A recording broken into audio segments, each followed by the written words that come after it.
This channel does not promote any violent, harmful, or illegal activities. All content provided by this channel is meant for an educational purpose only.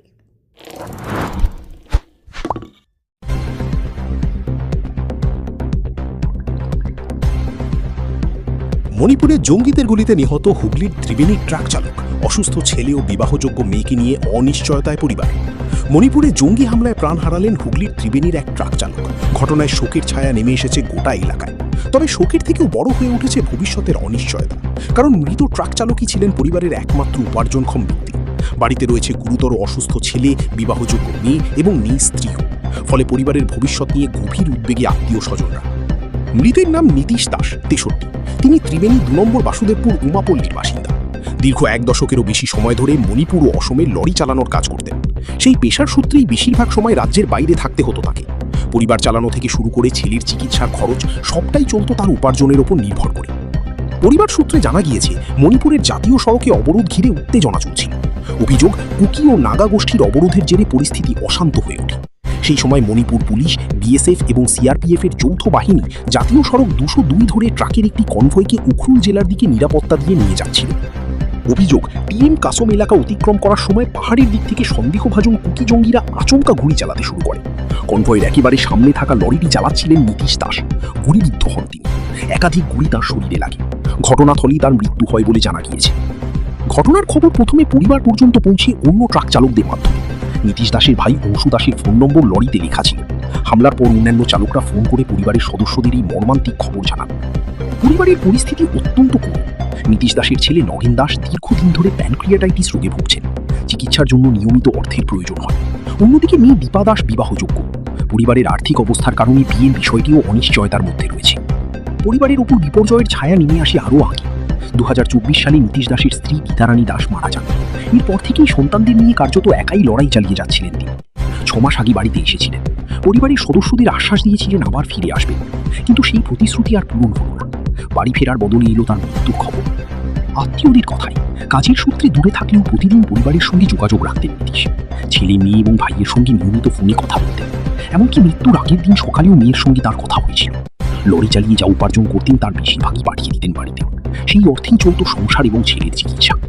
ভাই অংশু দাস জানিয়েছেন, পরিবারের ঘটনাটা আমাকে যা phone করে ওখানকার ড্রাইভারও বললো, দাদা এই ব্যাপার যে আপনার দাদা এক্সপায়ার হয়ে গেছে, মারা গেছে। কীভাবে মারা গেছে? তখন বললো যে আপনার কুর্তি জঙ্গিরা ওরা গুলি করে দিয়েছে, ওরা গাড়ি কুর্তি জঙ্গিরা ওরা গুলি করেছে। তারপরে বলছে উনি ওখান থেকে কি লোড করে কি বলে, হ্যাঁ এফসিআই থেকে আমরা চাল লোড করছিলাম, চাল ফাল লোড করে বেরিয়েছি। ওখানকার সব ঝামেলা চলছিল। ঝামেলা চলার ধরুন ওখানে তখনই ওর গাড়ি নিয়ে বেরোবার পরে অনেক কটা গাড়ি ছিল সঙ্গে, ওর গাড়িটা প্রথমে ছিল। ওকে সরাসরি ওই গাড়িতে কাঁচ ভেদ করে গিয়ে গুলিগুলো লেগেছে। মানে কোথায় থাকতেন উনি? হ্যাঁ উনি ইম্ফলে গাড়ি চালাতো, ওই দিকেই চালাতো গাড়ি, মণিপুরের দিকে গাড়ি চালাতো। ওখানে কি ভাড়া থাকতো? মানে গাড়িতেই খাওয়া দাওয়া, গাড়িতেই ঘুম, গাড়িতেই সব কিছু। লাস্ট কবে এসেছিল? লাস্ট 6 মাস আগে এসেছিল বাড়িতে। বাড়িতে এখন ছেলে মেয়ে রয়েছে, বউ তো মারা গেছে গত বছর 1 বছর মানে 2 মাস হয়েছে। কিভাবে মারা গেল? উনি হার্ট অ্যাটাক করে মারা গেছেন। এই চিন্তায় হার্ট অ্যাটাক করে মারা গেছে। ছেলে মেয়ে চিন্তায় ছেলেটার এই অবস্থা। এদিকে কে চালাতো ঘর? চালাতাম, দেখুন আমিও দিতাম, দাদাও পাঠাতো, সব রকম দিয়ে চালাতাম। আমি ভাই বোন একসঙ্গে থাকতো? হ্যাঁ ভাই বোন একসাথে থাকতো। খাওয়া দাওয়া অসুবিধা, আমার ভাইরা আছে, ভাইরা দিত, আমি দিতাম, আমি ম্যাক্সিমাম দিই। ক ভাই আপনারা? আমরা টোটাল 5 ভাই ছিলাম। এখন বর্তমানে 2 জন জীবিত আছে। এখন বলে ওকে নিয়ে 3 জন ছিলাম, ও তো এক্সপায়ার হয়ে গেল, এখন 2 জন। কি নাম আপনার? আমার ডাক নাম হচ্ছে হংস দাস। আমি 2:30টার সময় জানতে পেরেছি, বাড়ির লোককে ফোন করলাম যে এই ঘটনা হয়েছে। তারপর শুনতে পারলাম যে আমার বাবা নেই।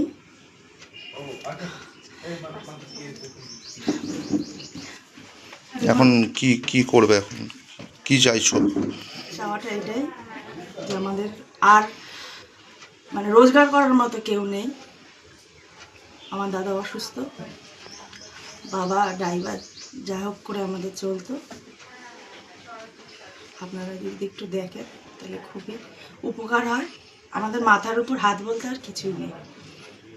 এখন কি চাইছো তোমরা, কি চাইছো ভারত সরকারের কাছে? ভালো থাকার আশা, ভালোভাবে বাঁচার আশা, আর কিছু নেই। কি নাম তোমার? আমার নাম দীপা দাস। তুমি কি মেয়ে হও? আমি মেয়ে হই।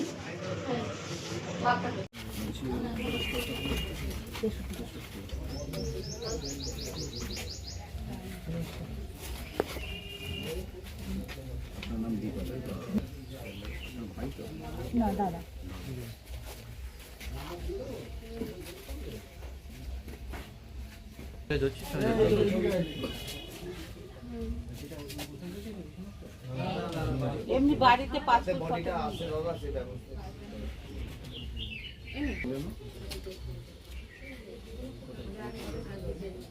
ছবিটা একটা নাম্বারে দিয়ে দিন।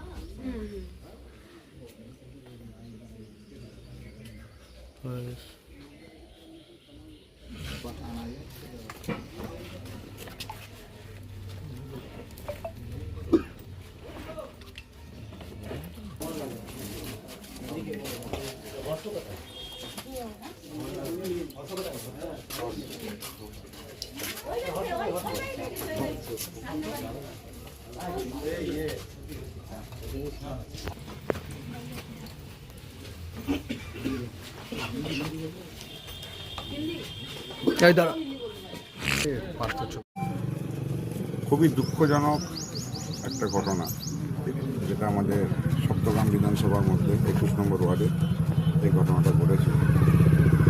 আমাদের এই 21 নম্বর ওয়ার্ডের এক বাসিন্দা, উনি মণিপুরে সরকারি এফসিআই গোডাউনে লরি চালাতেন। নীতিশ দাস ওনার নাম। তো ওই মণিপুর এলাকায় আপনারা জানেন ওখানে তো বিভিন্ন জঙ্গি গ্রুপ আছে। তো সেখানে আহম্মদ কুড়ি বলে আহম্মদ কুকি গ্রুপ নামে একটা গ্রুপ আছে, যারা ওখানে সন্ত্রাস চালিয়ে একটা গুলিগালা চলেছিল। তখন তার গাড়ি ওখানে গিয়ে পৌঁছায়। সেখানে তো উনি উপস্থিত থাকা অবস্থায় ওনার কাছে গুলি লাগে, উনি গুলি খেয়ে যান এবং সেখানে মারা যান। পরে ওনার ফ্যামিলি এখানে খবর আসে, যে কোনোভাবেই হোক তার আইডি কার্ড ফার্ড পেয়ে এখানে খবর পেয়েছে। পাওয়ার পর তারা কিছুক্ষণ বাদে আমাকেও খবর জানিয়েছে। আমরা পরিবারের সমস্ত খবর জানার পর আমরা সরকারিভাবে ওটা আমি ডিএমকে জানাই এবং মুখ্যমন্ত্রী দপ্তরে আমি ওটা পাঠাই। এবং আমাদের সম্মানীয় মুখ্যমন্ত্রী এই ঘটনায় মর্মাহত এবং দুঃখ প্রকাশ করেছেন। তার সাথে সরকারিভাবে আমাদের ডিএম সাহেব, হুগলির ডিএম সব রকম সহযোগিতাও করেছেন। এই ডেড বডিটা শীঘ্র আমরা আনার ব্যবস্থা করা যায়, তার জন্য আমাদের সব কিছু প্রসেস চলছে। ওখানে পুলিশের সাথে যোগাযোগ হয়েছে অলরেডি। আমরা পোস্টমর্টম আজকেই পোস্টমর্টম হবে এবং আজকেই যাতে সত্তর ডেড বডি ওখান থেকে আনার ব্যবস্থা করানো যায় সেই নিয়ে আমি যথাযথ ডিএম সাহেবের সঙ্গে কথাও বলেছি, ব্যবস্থা নেওয়া হচ্ছে। আশা করছি খুব শীঘ্র ডেড বডি চলে আসবে এবং সর্বোপরি এই পরিবারের পাশে আমি আছি। খুবই দুর্ভাগ্যজনক ব্যাপার। এবং এই পরিবারে যিনি মারা গেছেন তার একটা সন্তান, সেও খুব অসুস্থ, দুরারোগ্য ব্যাধিতে উনি ভুগছেন দীর্ঘদিন ধরে। ওনার কাকা টোটাল এই সমস্ত ফ্যামিলিটাকে চালাচ্ছে। খুবই সিম্প্যাথেটিক ব্যাপার। আমি বিধায়ক হিসেবে ওই পরিবারের পাশে আছি এবং পরিবারকে, আমার তো কিছু বলার নেই, ভাষা নেই। হ্যাঁ, আমি এটা আশ্বস্ত করছি যে কোনো এতে ওনাদের পাশে আমি থাকবো, যে কোনো প্রয়োজনে পাশে থাকবো। আমি যিনি মারা গেছেন তার আত্মার চির শান্তি কামনা করছি এবং পরিবারেরকে আমি সান্ত্বনা দিচ্ছি, আপনারা ভালোভাবে থাকুন। আপনাদের পাশে সরকার আছে, আপনাদের পাশে আপনাদের বিধায়ক আছে, চিন্তা নেবেন না। আপনাদের যথাযথ কিছু না কিছু একটা ব্যবস্থা করা হবে। সরকার থেকে একটা এটাও বলা হয়েছে, তাদের পাশে যেরকমভাবে সহযোগিতা করা সব কিছু সরকার পক্ষ থেকে সহযোগিতা পাবেন আমাদের। না, মণিপুর তো কন্ট্রোল বাই এখন বিজেপি, তাতে এখন সন্ত্রাস করছে, সেই জন্য কীভাবে কন্ট্রোলিং থাকবে এটা? সন্ত্রাসবাদীরা কখন সন্ত্রাস করে দেবে, সেখানে বিজেপি গভর্নমেন্ট থাকলেও হয়ে যায়। এরা তো মাওবাদীর মতো একটা গ্রুপ।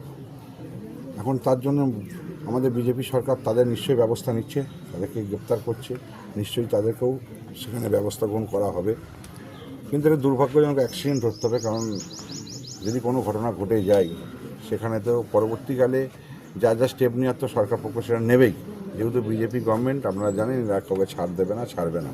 আমরা কাউকে ছাড় দেবো না, কোনো সন্ত্রাসবাদীকে, কোনো হামলাকারীকে কোনো জঙ্গি সংগঠনকে আমরা কিন্তু ছাড় দেবো না।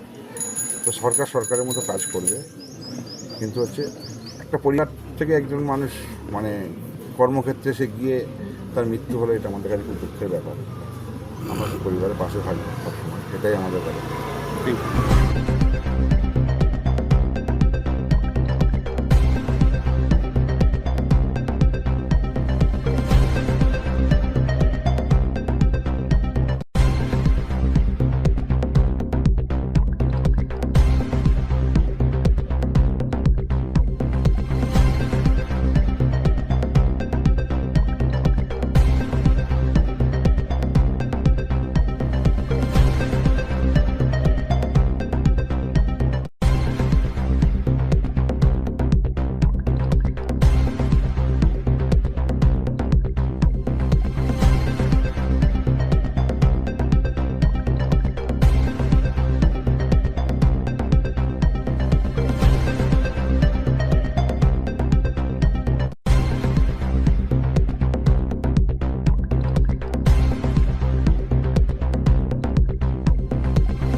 Enjoy a weekend at Vedam, the paradise of peace. A home away from home.